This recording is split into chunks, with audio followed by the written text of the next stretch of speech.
All right, so if you want that information and are here, you have to come a little closer because we're actually not going to be putting this out through the room. But we got an interest, Steve and I. This is Steve Allen, and Steve is our pastor of discipleship and groups, but he also works with our church with all of those who are in need. And he does a great job both here at Christ Church and in our community. He is the director of the I CAN group. It's a group of nonprofits here in Irving. And he's the president of the board, I guess, of that coalition of nonprofits. And so we're glad to have him. Here's what happened. So I got a text last night from a member of Christ Church who said, I'd really like to help people who have had significant financial impact, and I work for FEMA. And right now he's living in San Diego, he's living in Louisiana because he's helping those people who have had still need disaster relief from the hurricanes. And he said, look, I know all about this, and the president has just declared Texas a disaster area. And so if I can help you with FEMA-related disaster funds, I'd be happy to do it. I said, that's great. Let me ask Steve to call you, and you give him all the information. And so they talked last night. We wanted to share that information with you this morning. So, Steve, first, who is eligible for the FEMA assistance? Well, the first piece of this is to understand that this doesn't replace your insurance. There's no way to double dip here. And so if you have insurance, use your insurance. That's your first step. But if you're a homeowner and you've had property damage and you are underinsured or you had no insurance, then this can be a great help to you. Also, one thing I'm excited about is it also helps folks that rent out properties. In other words, if you were in an apartment, okay, and you're renting an apartment and you had damage because the water pipes burst and the water just kept flowing through and destroyed your belongings, or you live in a rent house and, the same sort of thing happened, you can utilize these funds also. And the third piece we'll get to in just a minute, and that is if you're a business owner, you have some options too of where you can get some help. So what's the first thing that someone should do to get assistance? So really the first three steps are pretty typical. The first thing you want to do is to take pictures. And you don't want to just take one or two pictures. You want to take as many pictures as possible from different angles and so forth and so on, because you're trying to paint a picture of the damage that you've had.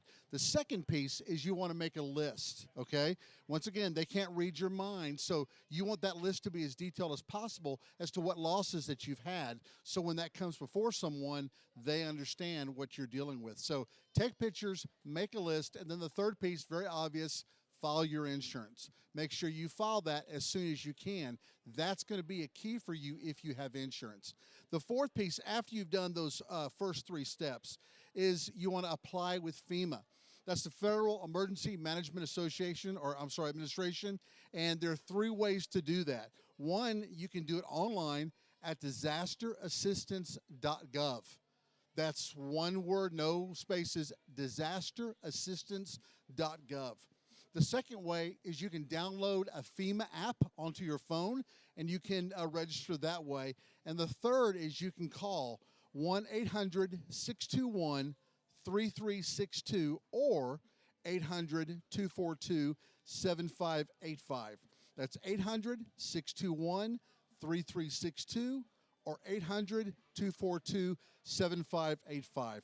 And if you didn't have pencils or you weren't ready to write that stuff down, that's okay. Just email me, steve@ccirving.com, and I'll get that information to you right away. Okay, so if I have insurance, but I don't know whether it's going to cover it or not, and I don't know if I'm underinsured or not, I don't know, I just don't know. Do I wait to sign up with FEMA until I hear from the insurance? What's the order of all of that? No, you don't want to wait. Definitely not. The insurance companies are just, wiped out with claims right now, and then the contractors also. And so it could be a few months before you get all of your stuff done. So you have 60 days to apply or register with FEMA from the date of the event, and that clock is already ticking. So go ahead and register with the information. Your insurance may cover everything, but if it doesn't, you've got that as a backup to help replace your belongings and return your home back to the way it was last week. Okay, you talked earlier about business owners, so small business owners or those who may own rental properties or apartments. What's available for them? So you can also register online with FEMA. The only piece of that is these funds will not directly help you, but they will forward your information to the Small Business Administration with the government, and there are short-term business loans available to help you return your properties, your businesses back to the way they were. All right, so I've been seeing pictures of Facebook and others of people whose homes, the pipes burst and water was just pouring down and they've got a total mess there. If someone's just overwhelmed with that cleanup, what availability, what assistance is there for them? So this gentleman that we spoke to yesterday could not speak highly enough about a nonprofit that FEMA works with called Crisis Cleanup. And you can call them and get on their list. They can't guarantee you that they're going to be able to help because there's just so much need, but there's a really good chance they will help to clean up your property. You can call 844-965-1386. That's 844-965-1386, and get on the list. And I would do that as soon as we're done here. And that way you can increase the chances that if you need help cleaning up your property, that you can get help through them. All right, and if someone lives in Irving, their home wasn't destroyed, but they weren't able to work all week, so they've lost wages. They're right at that critical point where they just don't have money, or they don't have food, or they don't have just those basic living things. What's the first step that someone from Irving should take? So the first thing that I do, and it's I did this way before I really became associated with ICANN, but the ICANN website, icanirving.org, ICANNIRVING.org. Wow. Yeah, good job. Good. Nice spelling. You go to that website and then go to local resources, and there's the most kept up-to-date list of financial assistance, of places you can go to get food or clothes, you name it, and there are resources there. And we keep up with those. We work very hard to do that. It's better than 211. It's better than some of the lists I've seen out there. So that's where I would go. That's where I send people to find those resources they need. icanirving.org. icanirving.org. And if you just don't know, if you're still confused, reach out to Steve, and his email again is steve@ccirving.com, and he'll be able to point you in the right direction. And that's really what we're trying to do as a church.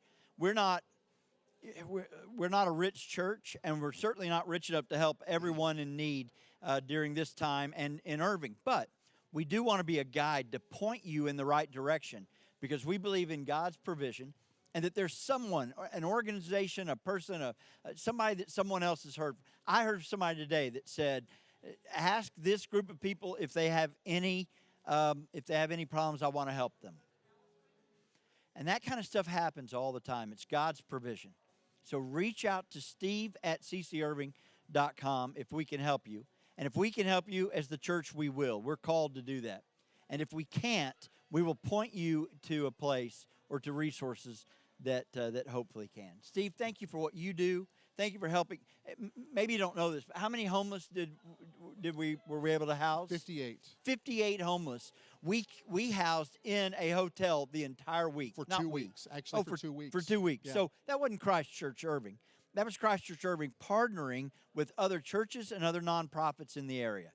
We all came together to put those 58 into those hotel rooms for the last 2 weeks during this horrible weather. And the people of Christ Church fed them 9 different times, all 58 of them. And so we had volunteers that went. We had volunteers that made the food. We were able to buy the food and take and deliver that to the homeless. And so we're doing all we can to partner with other churches and nonprofits in our area to help you if you're in need. God bless you. And just know that if you're in need or you know someone who is, we pray for you often. We love you guys. Thanks for sticking around with us.